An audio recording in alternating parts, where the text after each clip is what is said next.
جنگ نہیں کریں گے.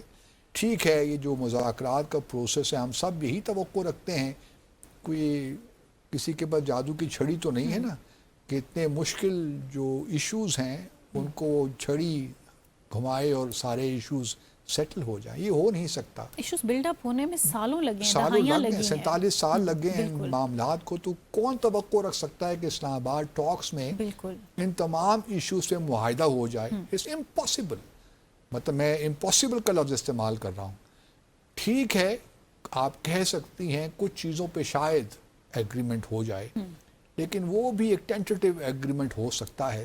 میرے خیال میں ایشوز اتنے کمپلیکس ہیں کہ مجھے لگتا ہے کہ شاید پہلے تو اسلام آباد ایک اور ہم کہتے رہے نا, پھر اسلام آباد ٹاکس آ گیا, اور اسلام آباد ٹاکس ہی صحیح اس کی عکاسی کرتا ہے جو اس وقت پروسیس چل رہا ہے. آج دیکھیے نا بائیلیٹرل ملاقاتیں بھی ہو گئیں دونوں وفود کی پرائم منسٹر کے ساتھ. پھر ایک اور کامیابی پاکستان کو مل گئی کہ بہت سے لوگوں کا یہ بھی خیال تھا کہ جی یہ تو الگ الگ کمروں میں بیٹھیں گے اور پاکستان شٹل کرے گا ایک کمرے سے دوسرے کمرے, دوسرے کمرے سے پہلے کمرے, میسیجز کنوے ہوں گے ٹریڈیشنلی جیسا ہوتا بھی آیا انڈائریکٹ ٹاکس میں جس طرح ہوتا ہے. لیکن یہ بھی اب سننے میں آ رہا ہے, nobody can confirm it frankly speaking, کہ فیس ٹو فیس اب بات چیت ہو رہی ہے. اور اس میں ایک خبر یہ بھی ہے کہ ہمارے فیلڈ مارشل بھی موجود ہیں اس میں, اور شاید ہمارے جو نائب وزیر اعظم وزیر خارجہ وہ بھی موجود ہیں.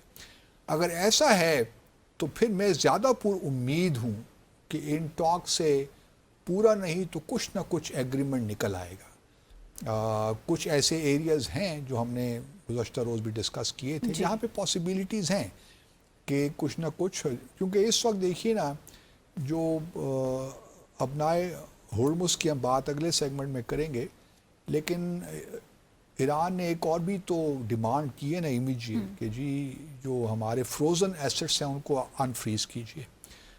بلینز آف ڈالرز جو ہے ان کے فریز کیے ہوئے ہیں ویسٹرن دنیا میں, کیا آسٹریلیا اور کیا امریکہ. تو پہلے تو وہ انفریز کریں, اور دوسرا اگر یہ ہو جاتا ہے تو یہ بھی ایک بہت بڑا قدم ہوگا میرے خیال میں. پھر اس کے نتیجے میں آبویسلی اگر سینکشنز بھی کچھ پارشل سینکشنز ہٹ بھی جائیں وہ بھی ایک بہت بڑا قدم ہوگا.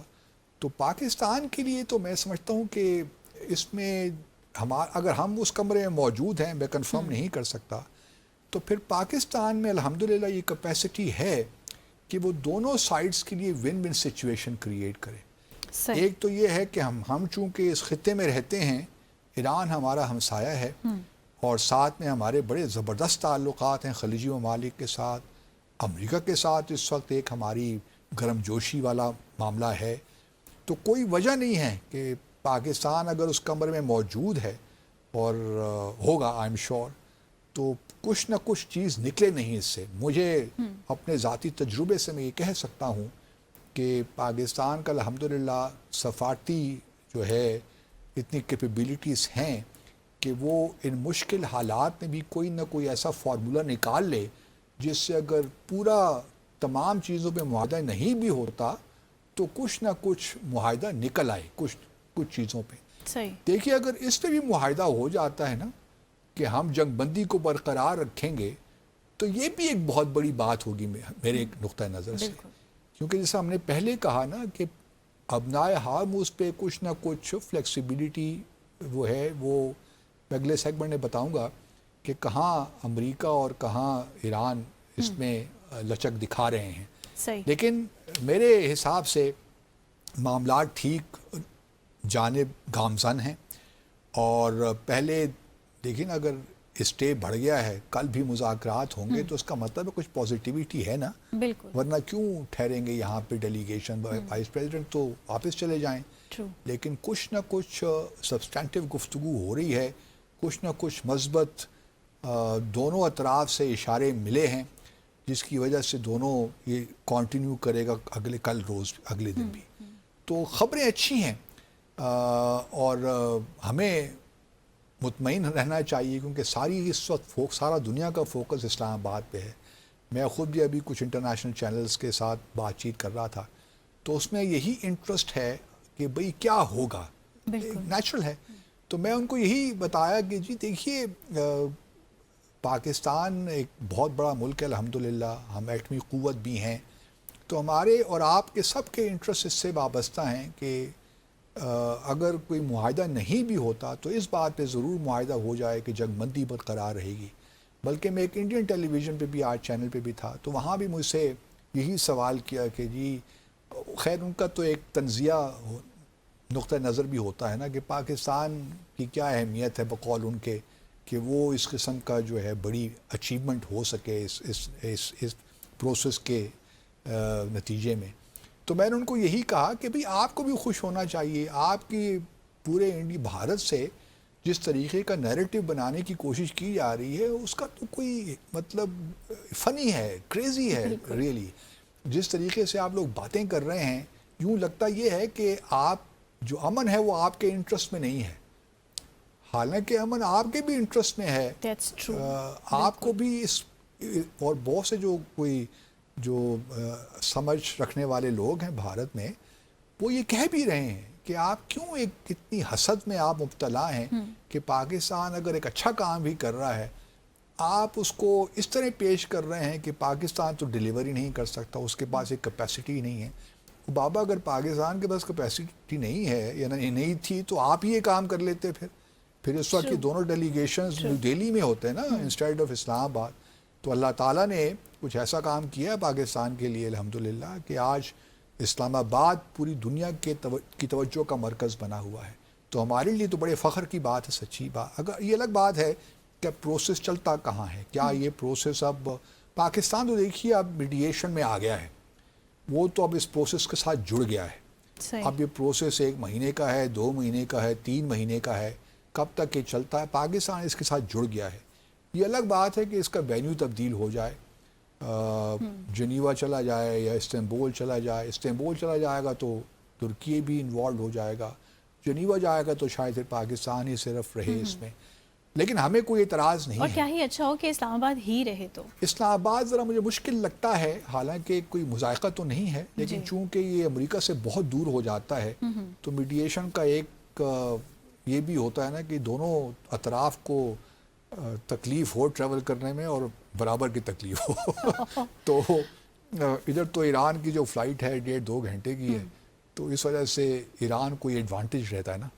تو وہ امریکہ شاید یہ چاہے گا کہ ایسے یورپین کیپٹل میں ہو تو زیادہ شاید ان کے نقطہ سے بہتر ہوگا. تو مجھے لگتا ہے کہ شاید یہ اگر آگے ڈیفینیٹلی یہ پروسیس یہاں ختم نہیں ہوگا، اتنا میں کہہ سکتا ہوں.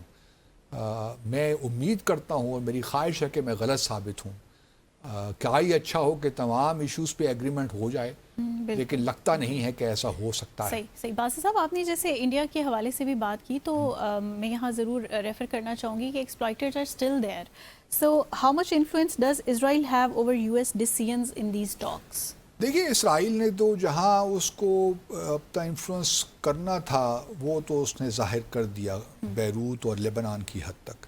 لیکن جہاں تک ایران کا تعلق ہے نا اس میں اب پریزیڈنٹ ٹرمپ کو ایک بار اسرائیل نے مس لیڈ کیا ہے، اور یہ اسرائیل کے اپنی میڈیا کی ہی خبریں ہیں، کیونکہ اسرائیل نے پریزیڈنٹ ٹرمپ کو یہ ایشورنس دلوائی تھی کہ اگر ہم امام خمینائی کو شہید کر دیں یا مار دیں تو پھر یہ سسٹم چلے گا نہیں، کلیپس ہو جائے گا. تو اس لیے یہی موقع ہے کہ آپ کی بہت زبردست لیگیسی چلے گی، تاریخ میں آپ کا نام ہو جائے گا کہ آپ نے ایران کا جو اسلامی انقلاب ہے اس کو ختم کر دیا. تو وہ ایک دفعہ تو پرائم منسٹر نتن یاہو کے ہاتھوں ایک لحاظ سے مشکل کا شکار ہو گئے ہیں. تو اب وہ اسرائیل کو یہ موقع نہیں دیں گے کہ وہ کم از کم ایران کی حد تک کوئی ایسا کام کریں جس سے سارا پروسیس انریول ہو جائے یا کلیپس ہو جائے. تو میرا نہیں خیال ہے کہ لیبنان کے بارے میں اور جو دوسرے پراکسیز کے ایشوز ہیں اس میں البتہ اسرائیل کا انفلوئنس کہیں نہ کہیں نظر آئے گا امریکہ. صحیح. سو یہاں لیں گے باسط صاحب ایک مختصر سا وقفہ. ویئرز بریک کے بعد واپس آئیں گے اور شامل کریں گے مزید آبنائے ہرمز کا کیا ہونے جا رہا ہے اس حوالے سے بھی تفصیلات.